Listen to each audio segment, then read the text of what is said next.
নমস্কার, শুরু করছি লাঞ্চ বক্স। আপনার সঙ্গে রয়েছি আমি দেবারতী। আজকে ধরুন গোটা বিশ্ব জুড়ে একটা সমস্যার মধ্যে আমরা রয়েছি, আমরা সেটা আইডেন্টিফাই করতে পারি। আজকে সেটাই একটু বিশদে আপনাদের সঙ্গে শেয়ার করব, বা আপনাদের কি মত সেটা নিয়েও একটু জানার চেষ্টা করব। সেটা হচ্ছে আমরা এখন যে রোগটায় সবথেকে বেশি আক্রান্ত সেটা হচ্ছে একাকিত্ব। এই একাকিত্বের জেরে বিশ্ব স্বাস্থ্য সংস্থা বলছে, একটি পরিসংখ্যানে তারা যেটা দাবি করছে যে প্রতি ঘন্টায় গোটা বিশ্বে 100 জন মানুষ আত্মঘাতী হন। আর এই একাকিত্ব ঘোচাতে আমরা কি করছি? আমরা এখন এআই চ্যাট বক্স খুলছি গল্প করার জন্য, কারণ বন্ধু আমাদের জীবনে আর নেই। রাত 2টো, রাত 1টা, রাত 3টে বা ভোর 5টায় যদি আমার মনে হয় যে আমার মনের কথা আমি কারোর সাথে শেয়ার করব, আমি কাউকে ফোন করব, কারুর বাড়ি যাব, সেটা আজকের দিনে আর সম্ভব নয়। কারণ আমরা সবাই এতটাই নিজেদের বৃত্তে কুক্ষিভূত নিজেদেরকেই করে রেখেছি, কুক্ষিগত নিজেদের দ্বারাই হয়ে আছি, যে আমরা আর 5 জনের সঙ্গে কথা বলা, গল্প করা, এর পরিসরটাই বোধহয় কোথাও কমিয়ে ফেলছি। আপনাদের কি মনে হয় আজকের দিনে দাঁড়িয়ে একাকিত্বে কি বন্ধু হয়ে উঠছে এআই, নাকি এই বন্ধুত্বের আড়ালে একটা বিরাট কোনো বিপদ আমাদের জন্য অপেক্ষা করছে? গোটা বিশ্ব জুড়ে আজকের যে সমস্যা তা হচ্ছে আমরা বড্ড একা। আপনাদের মনে আছে হয়তো কিছুদিন আগে বিশিষ্ট পরিচালক অনিক দত্ত, হঠাৎ করে খবর এলো সকালবেলা যে অনিক দত্ত আর নেই। কেন, কি হয়েছিল? নাকি আত্মহত্যা করেছেন তিনি। যদিও বিষয়টা এখনও তদন্ত সাপেক্ষ, দেখা যাক আগামী দিনে খোলসা হয় কিনা বিষয়টা। এই আত্মহত্যার ঘটনা যেহেতু এখনও অবধি প্রাথমিক তদন্তে এটাই সামনে আসছে, ফলে এইখান থেকে যদি আমরা একটু আলোচনাটা শুরু করি যে আত্মহত্যার কারণ কি ছিল, কেন অনিক দত্তকে আত্মহত্যা করতে হলো। সেই সময় আমরা বিশিষ্ট মনোবিদদের সঙ্গে কথা বলেছিলাম, বা ওনার যারা বন্ধু বান্ধব, যারা খুব কাছ থেকে অনিক দত্তকে চেনে, তাদের সঙ্গে কথা বলেছিলাম। সবাই যেটা এক কথায় বলছিলেন যে বড্ড একা হয়ে গিয়েছিলেন অনিকদা, বা বড্ড একা হয়ে গিয়েছিলেন অনিক বাবু, অনেকেই বলেছেন। এবং সেই একাকিত্ব অবসাদ তৈরি করেছিল, আর যে অবসাদ থেকে ওই আত্মহত্যার পথ তিনি বেছে নিয়েছিলেন। এটা তুমি একটা উদাহরণ দিলাম, কিন্তু গোটা বিশ্বে আমি যে কথা বলছিলাম একদম শুরুতে সেটাই আবার বলবো, যে যদি এটা পরিসংখ্যান হয়ে থাকে, মানে প্রতি ঘন্টায় আত্মঘাতী 100 জন হয়ে থাকেন গোটা বিশ্বে একাকিত্বের কারণে, তাহলে সেটা সত্যি অ্যালার্মিং, সত্যি চিন্তার বিষয়। আচ্ছা, এই পরিস্থিতিটা কেন হলো বলুন তো? আজ থেকে বছর 20, বছর 15 আগেও তো মানুষ এত একা ছিল না। তাহলে আজকে হঠাৎ করে এই সমস্যাটা হচ্ছে কেন? কি মনে হয় আপনাদের?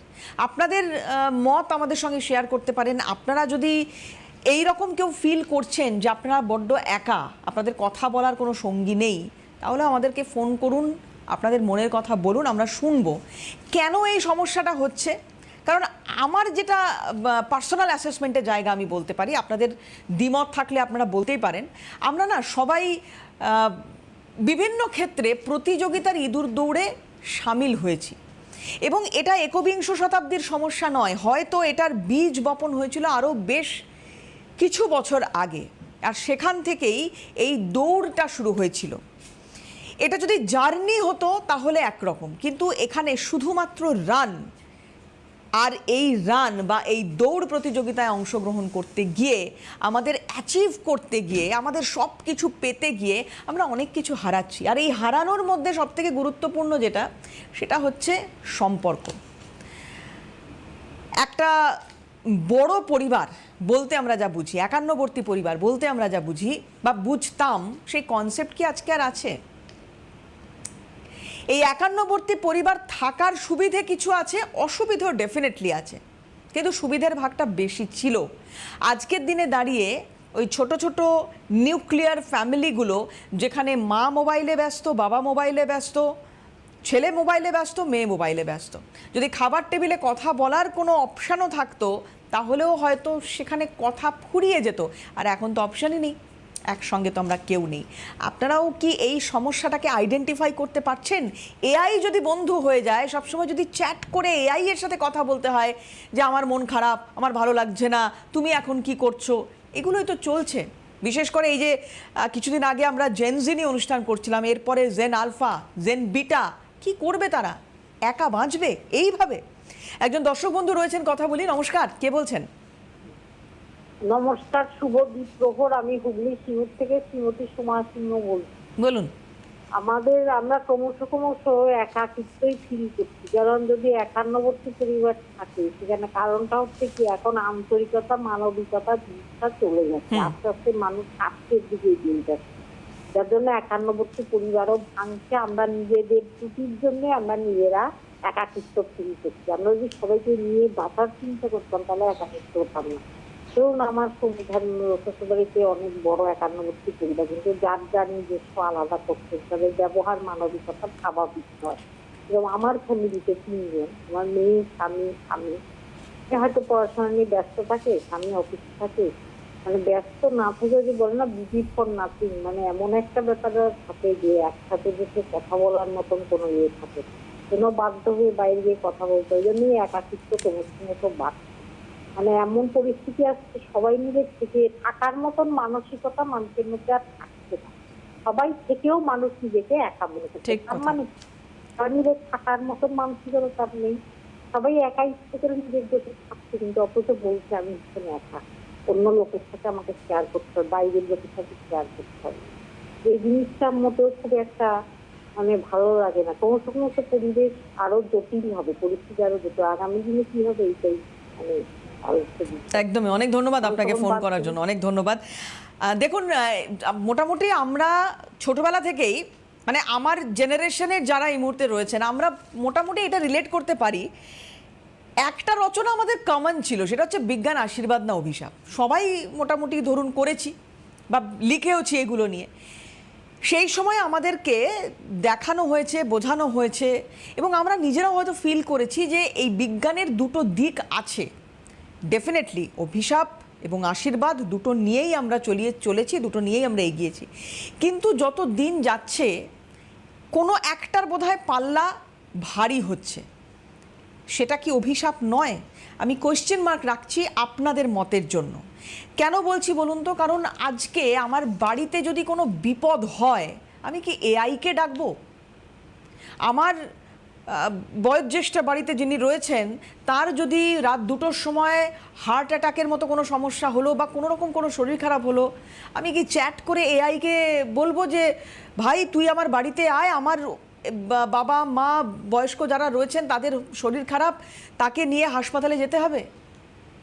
আমরা আমরা কাজ তো করছি, আমরা এই উন্নয়ন যজ্ঞে তো সামিল হচ্ছি, কিন্তু তারপরেও কোথাও এই সমস্যাগুলো রয়ে গেছে। আমরা বন্ধু ছাড়া, আমরা বন্ধুত্বের মানেই জানি না আজকে। আমরা টিফিন ভাগ করে খাওয়া ভুলে গেছি। আমরা আলু পোস্ত রান্নার টেকনিক এআইকে জিজ্ঞেস করছি, কারণ আমাদের মাথার উপরে তো কেউ নেই। মাথার ওপর যে থাকলে বা যারা থাকলে সুবিধে হতো। আজকে আমি বলছি না যে জাস্টিফিকেশন নেই এই ঘটনাটা, ডেফিনেটলি হয়তো তার মতো করে তারা জাস্টিফিকেশন বার করে নিচ্ছেন যে কেন আমি পরিবারের থেকে আলাদা থাকছি, কেন আমাকে এই চাকরিটা নিতে হচ্ছে, তাই আমি বিদেশে গিয়ে আছি, কেন আমি পরিবারের সঙ্গে থাকাতে আমার কাজের ক্ষেত্রে অসুবিধা হচ্ছে বা পরিবারের ক্ষেত্রে অসুবিধা হচ্ছে। হতেই পারে, কারণ এখন পার্সপেক্টিভ বদলেছে। আমি কাউকে জাজ করতে চাইছি না। আমি প্রত্যেককে এই রিকোয়েস্ট করবো, আপনারা কেউ কাউকে জাজ করবেন না, কারণ এখন সমাজটা, এখন দুনিয়াটা একদম অন্যরকম হয়ে গিয়েছে। এখানে জাজ করার বিষয় নয়, কিন্তু তারপরেও এই প্রশ্নটা রয়ে যায় যে আমার রাত 2টোর সময়, সকাল 10টার সময়ে এমন কোনো প্রয়োজন হলো যেখানে আমার কোনো আত্মীয় স্বজন বন্ধু বান্ধবকে লাগছে, আমি তখন ভাবছি যে এআই এর সঙ্গে চ্যাট করে আমি বন্ধু পেয়ে যাব। না, সেটা তো সম্ভব নয়।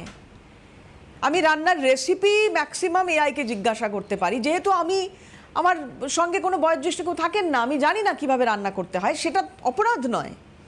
কিন্তু আমি বলছি যে একাকিত্ব যেভাবে তৈরি হচ্ছে, আমি যেভাবে নিজেকে এই বিষয়টার সঙ্গে অভিযোজিত করে ফেলেছি যে হ্যাঁ আমাকে একাই থাকতে হবে, আমাকে একাই বাঁচতে হবে, আমাকে একাই ডিসিশন নিতে হবে,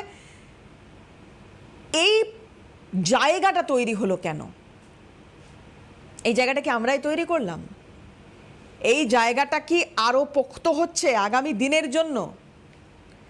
আমরা অফিসে কাজ করছি, ধরুন কাজের ফাঁকে কেউ একটু ফেসবুক করে নিলাম, কেউ একটু ইনস্টাগ্রাম দেখে নিলাম, কেউ একটু ইউটিউবে রিলস দেখে নিলাম। আমার তো সময় কেটে যাচ্ছে। বাড়ি ফেরার পরে যখন আমাকে যারা এখনো মা বাবাদের সঙ্গে থাকি, যখন আমার মা জিজ্ঞেস করছে খাবি কিনা, যখন আমার বাবা জিজ্ঞেস করছে কাল বাজারে যাবি কিনা, আমি বিরক্ত হচ্ছি। কারণ আমি তো, আমার মস্তিষ্ক তো এই ব্যাপারটার সঙ্গে কোপ আপ করে গেছে যে আমি এদের কারোর প্রশ্নের উত্তর দেব না, আমি একমাত্র এআই এর সঙ্গে কথা বলবো। হয়তো এক্ষুনি এই মুহূর্তে দাঁড়িয়ে এত প্রকটভাবে গোটা বিশ্ব জুড়ে এখনো হয়তো ছড়ায়নি, কিন্তু সংক্রামক ব্যাধি একা থাকার একটা মজা আছে, এটাও অনেকে ফিল করেন। এবং আমার বিভিন্ন রকমের বন্ধু বান্ধব রয়েছে, তাদের সঙ্গে যখন কথা বলি তারা বলে যে যারা বাইরে থাকে, ডেফিনেটলি কেউ ব্যাঙ্গালোরে আছে, কেউ দিল্লিতে আছে, কেউ হায়দ্রাবাদে আছে, আমার পার্সোনাল অভিজ্ঞতা থেকে আমি বলছি, তাদের সঙ্গে যখন কথা বলেছি, হ্যাঁ তারা ফেরে, তারা বাড়ি ফেরে একটা নির্দিষ্ট সময়ে, তারা বাড়ি ফেরে, তারা কাজ করে, বাড়ির যারা বয়স্করা রয়েছেন বা মা বাবারা রয়েছেন তাদের প্রতি যে ডিউটিগুলো তাদেরকে করতে হবে, পালন করতে হবে, সেই ডিউটিগুলো তারা পালন করেন। কিন্তু সেখানে শুধুমাত্র ডিউটি পালন করাই থাকে, রাত্রে যখন ওই মা বাবার সঙ্গেও সে থাকছে, এতদিন পরে বাড়ি ফিরে রাত 1টা 2টো 3টে পর্যন্ত কিন্তু সে ফোনেই ব্যস্ত, সে এআই এর সঙ্গেই চ্যাট করছে, সে ওই ইনস্টাগ্রাম রিলই দেখছে, সে ওই ফেসবুকেই মেসেজ করছে, সে ইউটিউব ভিডিওই দেখছে। মা বাবার সঙ্গে সময় কাটানোর যে সময়সীমা সেটা কিন্তু থাকছে না। এটা বদলটা আগামী দিনের জন্য কি অ্যালার্মিং, আপনার কি মনে হয়? একজন রয়েছেন দর্শক বন্ধু, কথা বলবো। নমস্কার, কে বলছেন? হ্যালো দেবারতী। হ্যাঁ বলুন। আমি ইচ্ছাপুর থেকে জয়ন্তী মন্ডল বলছি। বলুন বলুন। আজকে যে অনুষ্ঠানটা করছো সেটা কিন্তু আমার জীবনে অঙ্গাঙ্গী ভাবে একদম এইটাই নিয়ে আমি মানে ভোগ করছি। আচ্ছা। এবং ভালোই ভোগ করছি, এটা আমার অভ্যেস হয়ে গেছে। কেন মনে হয় এক এক সময় যে আমি বড্ডই একা, তারপরে ভাবি না তোমরা তো আছো, কিন্তু আছো ঠিক কথা, তোমাদের ডাক কিভাবে পারবো, এটা তো আমার কাছের জিনিস যারা তারা করে গেল, তোমরা আমার কিভাবে কাছে আসবে ভাই? হ্যাঁ, তোমাদের হয়তো তোমাদের মনে কথাটা খুলে বললাম, তোমরা অ্যাপ্রিসিয়েট করলে, তোমরাও কষ্ট পেলে, আমার কষ্টটা তো কষ্টের জায়গায় রয়ে গেল। আমার 2 ছেলে আছে তাদের নিজেদের ভালো থাকবার জন্য। হ্যাঁ আমি জানি পয়সা করি উপায়ের জন্য মানুষ বেশি যায়, বুঝেছে না, ওরা আমার কাছ থেকে চলে গেল, ওরা আমার চাইছে কাম ভালো থাকে। এক এক সময় মনে হয় আমি যদি কোনো অসুস্থ হয়ে পড়ি, আমি কিভাবে ডাকবো, ফোনটা করতে পারবো তো, ফোনটা করতে পারবো তো, 1 গ্লাস জল কিংবা উঠে যদি 1 গ্লাস জলও পেতে যায় করো, আমি মনে হয় আমি খেতে পারবো তো। একদম একদম ঠিক। অনেক ধন্যবাদ আপনাকে জয়ন্তীদি ফোন করার জন্য। দেখুন আমার মনে হয় এটা, আমি জানি না আপনারা আমার সঙ্গে সহমত হবেন কিনা যারা এই অনুষ্ঠান দেখছেন, আমরা না ফোনেও, ধরুন আমি ফোনে কথা বলছি, মানে এখন তো চিঠি আমি তো ছেড়েই দিলাম, চিঠি লেখার মানে ওই কালচারটাই আর এখন নেই। এবার ধরুন ফোনে কথা বলছি। আচ্ছা আপনি বলুন তো, আপনি ফোনে কথা বলতে বেশি স্বচ্ছন্দ না হোয়াটসঅ্যাপ না মেসেঞ্জার, কিসে? আমরা রিয়েল কনভারসেশন যেটা, আমি বলছি যে হঠাৎ করে আমার ফোনের কন্ট্যাক্ট লিস্টে এমন বহু নাম আছে যে নামগুলো আমার আছে যে আমার সেটাই মনে নেই, কারণ আমি কথা বলি না, আমার কথা বলার প্রয়োজনীয়তা ফুরিয়ে গেছে।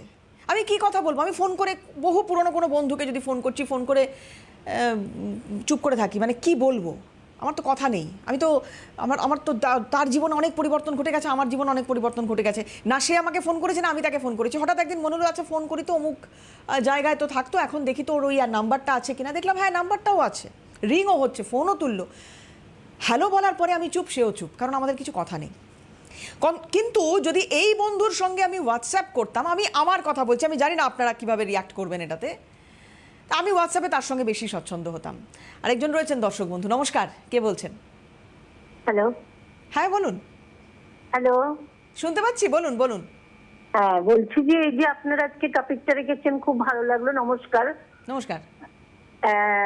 এই যে একাকিত্বে বন্ধু, হ্যাঁ আচ্ছা আপনার নামটার কোথা থেকে বলছেন একটু বলবেন? আমি বরিশাল শিলপাড়া থেকে রূপালী চৌধুরী বলছি। আচ্ছা বলুন বলুন।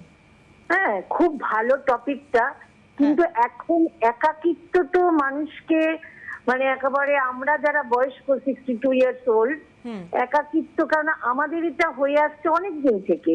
যখন সমাজ একটু একটু করে সন্তান, সেই সন্তানকে বড় করার জন্য আমাদেরকে বাইরে পাঠাতে হচ্ছে, তা আমরা অটোমেটিক্যালি স্বামী স্ত্রী যারা থাকছি আমরা একা হয়ে পড়ছি। কিন্তু এই যে আমি আমার কথা বলছি যে আমার হাজবেন্ড মানে এক্সপায়ার হয়ে গেছে, কিন্তু আমি পুরোটাই একা। আমার একটি মেয়ে বাইরে থাকে, বিয়ে হয়ে গেছে, গুজরাটে থাকে। কিন্তু এই যে একাকিত্বে যে বন্ধু কাকে পাবো সেইটাও এখন বুঝতে পারি না। বন্ধু বলে তো মনে করি যে কেউ আছে বলেনি, মানুষ একদিন আসবে, দুদিন আসবে, কিন্তু 3 দিনের দিন আর আসে না। ও রয়েছে ঠিক আছে। হ্যাঁ, এইবার তাই টপিক গুলো এত সুন্দর লাগছে, আপনার মানে এক্সপ্লেনটা এত ভালো লাগছে, বসে বসে শুনছি। কি উপায় আছে সেইটাই জানার জন্য আমি ফোনটা আসলে করলাম। একদম। দেখুন দিদি, মানে বিষয় হচ্ছে, আমি অনেক ধন্যবাদ আপনাকে ফোন করার জন্য। আপনি শুনুন, দেখুন এই যেহেতু এই বিষয়টা ক্রিয়েটেড বাই আস, মানে এটা আমরাই তৈরি করেছি। আমাদের সোশিও ইকোনমিক স্ট্রাকচার বলুন, আমাদের রাজনৈতিক পরিমণ্ডল বলুন, আমাদের ভৌগোলিক পরিমণ্ডল বলুন, আমরা যে এই পৃথিবীতে বাস করছি এবং আমরা যে আমাদের মতো করে আমাদের চারপাশটাকে গড়ে নিচ্ছি, সেখানে সোশিওলজি বলুন, সেখানে ইকোনমিক স্ট্রাকচার বলুন, আমি যেগুলো বলছিলাম আর কি, সেগুলো আমি আর রিপিট করছি না যেহেতু সময় খুব কম। তো যেহেতু এই পরিমণ্ডলটা আমরা ক্রিয়েট করেছি এবং আমরা এটা মনে করেছি যে আমাদের সময় কম, তো বারটাও আমাদের করতে হবে এখান থেকে কী করে বেরিয়ে আসা যায়।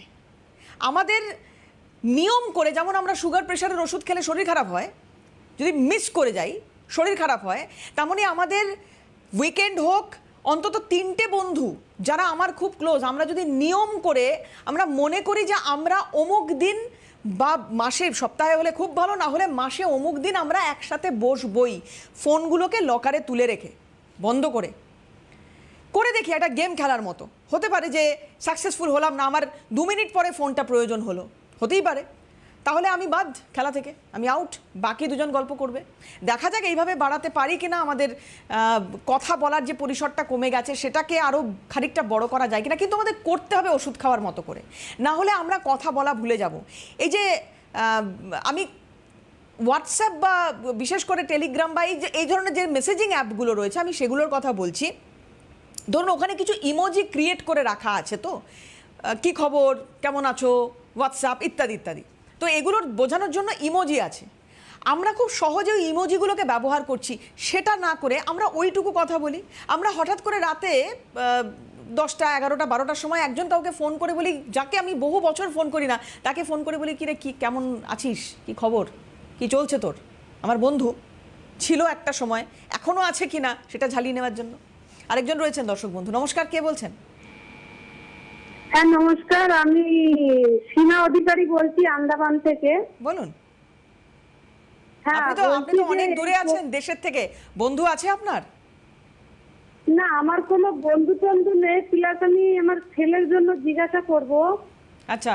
যে আমার ছেলে তো মানে সবসময় ফোনের ভেতরেই থাকে, ও আমাদেরকে কথা শোনেও না, প্লাস টাইমও দেয় না। তো ও সবসময় ফোনেই বিজি থাকে, দিনের উপরে দিন রাত জেগে ফোন দেখে, প্লাস ও অনেক মানে অসুবিধা ফেস করে, কিন্তু আমি বুঝতে পারি। কিন্তু আর তারপরেও আমরাও ঘরে বাড়ি থাকি না, কাজে করতে থাকি। তো সেই কাজে মানে এইটা কি করে কি করা যায়, কিছু সমাধান কি আছে? সমাধান আছে একটা, কিন্তু সেইটা আপনার পক্ষে করা বোধহয় একটু কঠিন, কারণ আপনি একদম শুরুতেই আমাকে বললেন আপনার কোনো বন্ধু নেই। আগে আপনাকে বন্ধু তৈরি করতে হবে।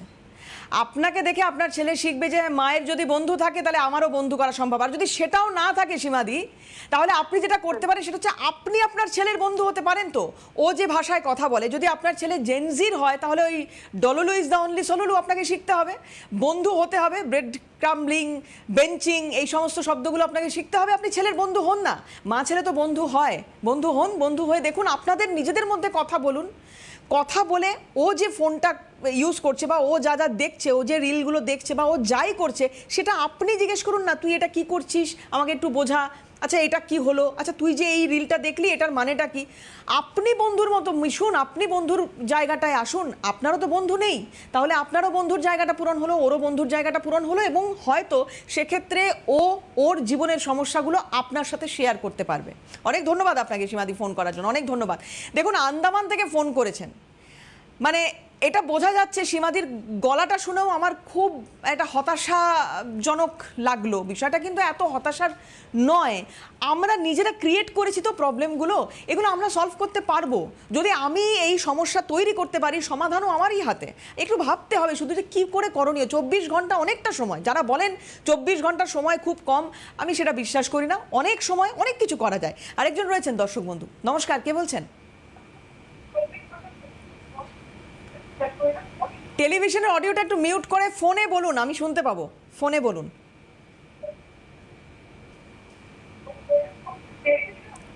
হ্যালো হ্যালো, হ্যাঁ বলুন, আপনি ফোনে বলুন। আমি টেলিভিশন, কনারাইচৌধুরী কসবা থেকে বলছি।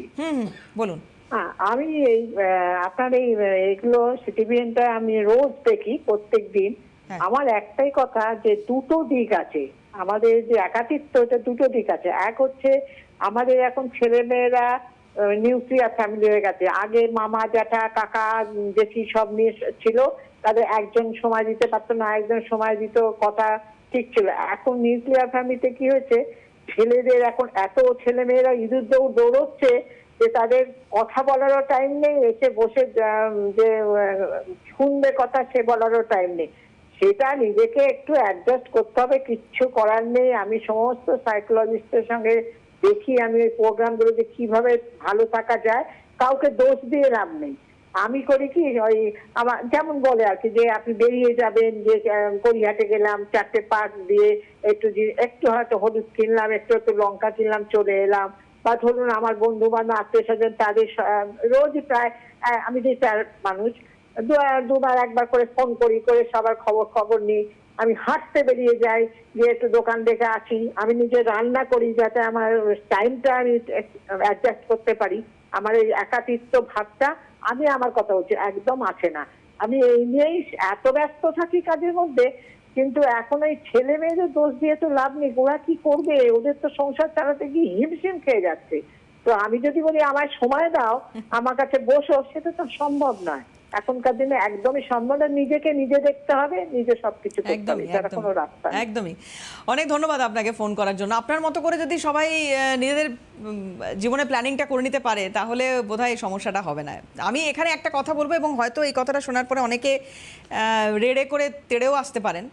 সেটা হচ্ছে যে পুরুষ অধিকার মঞ্চের গুরুত্বপূর্ণ সদস্য, এবং তিনি ওনার, আপনারা চিনবেন অনেকেই, নন্দিনী ভট্টাচার্য। তার সঙ্গে আমার ব্যক্তিগত সম্পর্কও খুব মিষ্টি।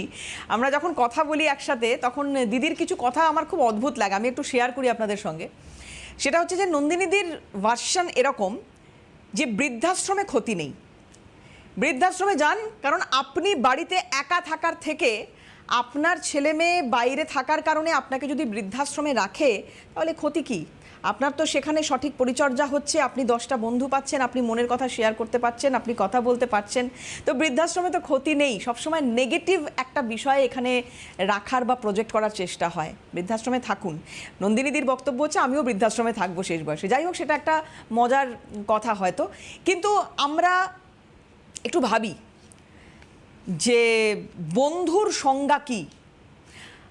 আপনারা হয়তো বলবেন যে বন্ধু সেই যে বিপদে আপদে পাশে থাকবে, বিপদে আপদে পাশে দাঁড়াবে, কোনো রকম সংকোচ ছাড়াই সবসময় আমার কাছে এসে দাঁড়াবে, এবং আমাকে কোনো বিপদে পড়তে দেবে না বা বিপদ থেকে আটকাবে।